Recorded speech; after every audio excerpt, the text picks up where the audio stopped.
Can't get used to seeing myself on screen, especially four of me. But keep your eyes on the prize, a freedom song adapted from the Negro spiritual, Keep Your Hand on the Plow.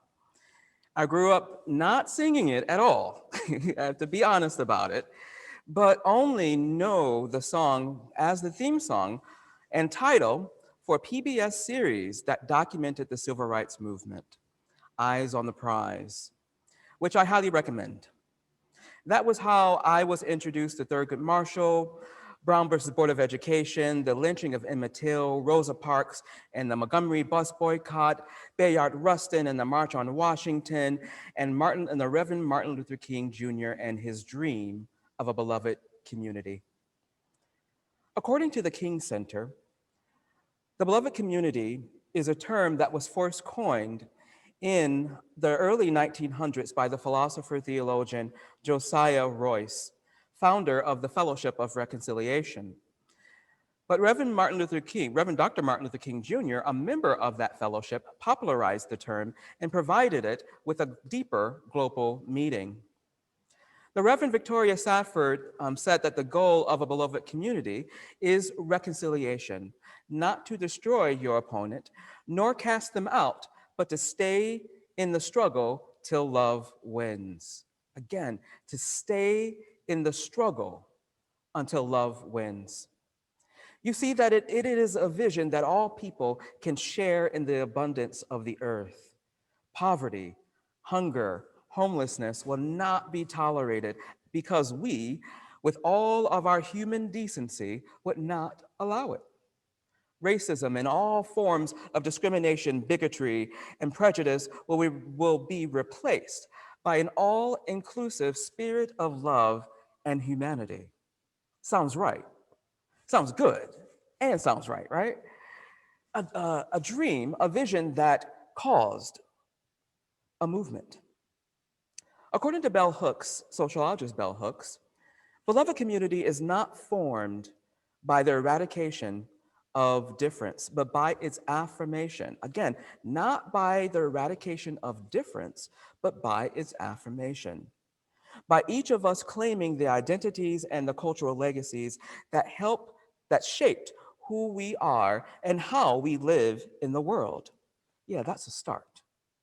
For how can we build community without knowing and exploring our differences? How can we affirm what we do not know or care to share or reveal our truths? Some of us have been exploring beloved community for the entire month, and so let's start there by each of us claiming the identities and the cultural legacies that shape who we are and how we live in the world. Personally, this takes me back down south to really claim my identities and cultural legacies. You see, my mother's side was from Georgia, Southwest Georgia. And I remember going down there to my grandmother's farm with the gorgeous hills of red clay. I can still smell the red clay to this very day. And as a descendant of enslaved Africans, it reminds me of Martin Luther King's dream that one day on the red hills of Georgia, the sons of former slaves and the sons of former slave owners will be able to sit down at the table of brotherhood, reconciliation, to stay in the struggle till love wins.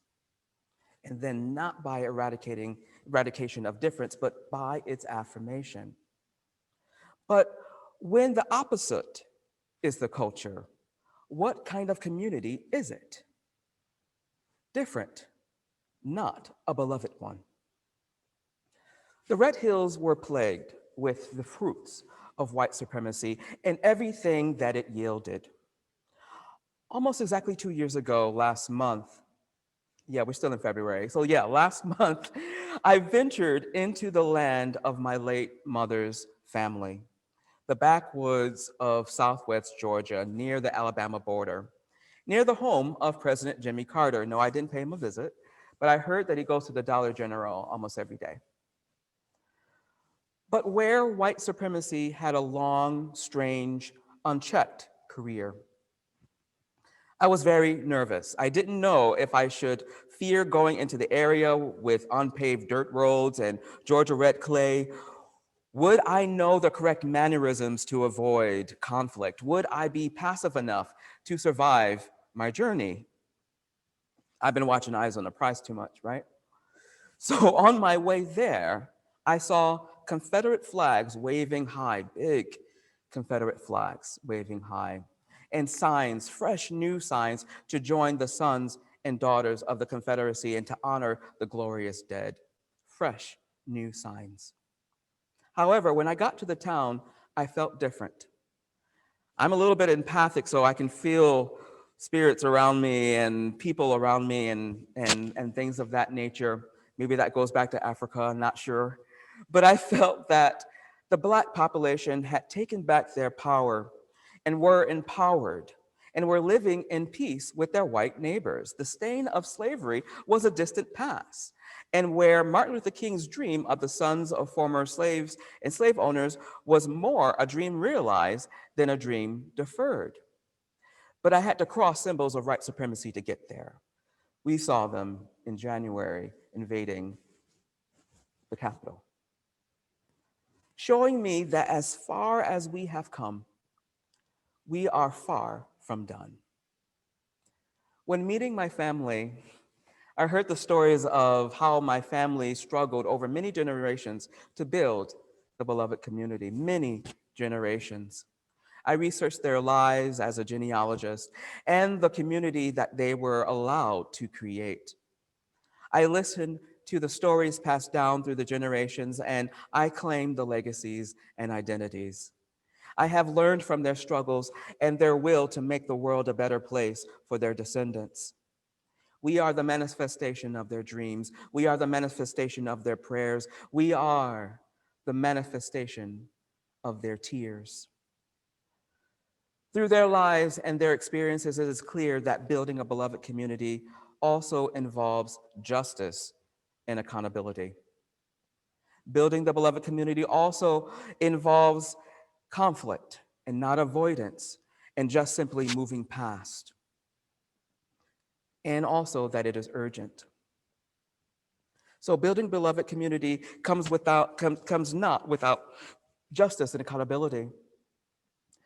And in the 1850s, my great-great-grandfather, his name was Reuben, it was on a red hill that he was born, and he was born enslaved. My grandmother told me how when Reuben was around 9 years old, he was working in the fields, and all of the enslaved people on the Walls plantation were called to the gathering place in the middle of the slave quarters. He was short like me, and I don't know if you can tell, but I'm barely 5'2". Depending on who I talk to, I'm 5'3". But he was short like me, so he came to the front so that he could see. But when he got to the front, he saw his mother, and she was tied to the whipping post. And without words, the slave master proceeded to whip her and whip her and whip her until the blood ran down her back, and she died in front of her children. You see, Red Hill's red clay had more than iron in it. You know, Alice Walker said that only justice can stop a curse, and I can only imagine hearing my great-great-grandfather after the death of his mother singing, "Sometimes I feel like a motherless child. Sometimes I feel like a motherless child." You see, these spirituals came from somewhere. Sometimes I feel like a motherless child from experience. a long way from home, a long way from home. See, only justice can stop a curse. That curse has plagued my family for many generations. And an orphaned and a teenager, when slavery was over, the women of the plantation took care of him. And when the enslaved people were freed, Reuben remained on the plantation and worked that red clay. He eventually married and started a family of his own. He kept in touch with the slave owner's son, who he called Bossman Tom. Thomas Walls was around the same age of Reuben and witnessed the death of Reuben's mother. And one day, Thomas Walls moved to Alabama. But before he did, he sold the land to Reuben for a very cheap price, 325 acres. Reparations? Reconciliation? Not sure, not quite, but it was a start. I remember going to visit my grandmother on her farm on that red clay, and it was the same farm that my great-great-great-grandmother died on. The roads were literally paved with blood, sweat, and tears. I claim the identity of a survivor. I claim this legacy. When freed, my ancestors helped to create a community, combining the old slave quarters, the old field hands into a Black community. It was called Old Field Community. They established churches such as the Red Hill Church. I'm not making this up. It was called Red Hill Church, with its own cemetery dating back to the 1880s. A schoolhouse on the other side of the cemetery known as Red Hill School. And they looked out for each other as white supremacy tried to keep them down and separated. I claim the identity of determination, and I claim this legacy. They yearned for the beloved community, but it must be shared. And until it is, conflict is unavoidable. So beloved community comes not without conflict, and it is definitely not easy. Henry Nouwen said that community is not easy. Beloved community is not easy. And he said, community is the place where the person you least want to live with always lives. This rings true with a great uncle of mine, David Holloway. Now, in the 1950s, the conflict of illegal executions became unavoidable, and the Old Field community was met with a decision to comply or resist when my uncle David Holloway got into trouble with a white landowner by using his sword and his shield. He fought back. And after being attacked by the white man, and the sheriff and his boys were out to get Uncle David, and the mob was going to lynch him, the Old Field community did not comply. It would have been easier to, but they resisted. They hid Uncle David among them from house to house, night after night, in a post-slavery underground railroad system, culminating in dressing him up in a Sunday suit, giving him a bus ticket to Connecticut, and singing, "This may be the last time. This may be the last time, brother. This may be the last time. Maybe the last time, I don't know." Because he never returned to Georgia. And his family back in Georgia had lost track of him. The Old Field gave him up to the north and bid him farewell. I was able to tell them through my research that he died in Connecticut. He made it there at the ripe age of 89 years old. and has many descendants, one of whom I just recently connected with last week. So I claim the identity of resistance, and I claim this legacy. And I'm almost done, y'all. But building beloved community is urgent. John Lewis said, "Be patient and wait." To those who have said, "Be patient and wait," we have long said that we cannot be patient. We do not want our freedom gradually. We want to be free now. We are tired.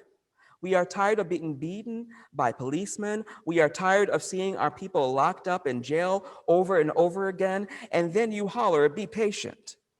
How long can we be patient? We want our freedom and we want it now. John Lewis, who just passed away last year, said this during his speech at the March on Washington in 1963. But it could easily be applied to now. Reconciliation. To stay in the struggle till love wins. In order to achieve this, we cannot eradicate our differences, but we must affirm them. We must know and claim our own identities and cultural legacies that shape who we are and how we live in the world. Today, I'm proud to claim the identity of a survivor. I'm proud to claim determination. I'm proud to claim the legacy of resistance. It continues to shape who I am and how I move in this world. What identities and cultural legacies will you claim today? How will they shape who you are and will shape your relationship to each other and to the earth? I believe that Reverend Dr. Martin Luther King Jr. of dreamed of the children of former slaves and slave owners will be able to sit down together at the table of brotherhood. Today, I would say the table of humanity. That for this nation, for this world, it would be a dream realized rather than a dream deferred, but we are not done yet. So let this dream motivate you to action. Let that hope keep you in the trenches because we are building a new way. We are working to be free. We can feed every need. And as peace and freedom is our cry, let the power of love help us to build the beloved community. Let all of us live to see that day in body or in spirit. Can I get a witness? May it be so. Blessed be Ashe and Amen.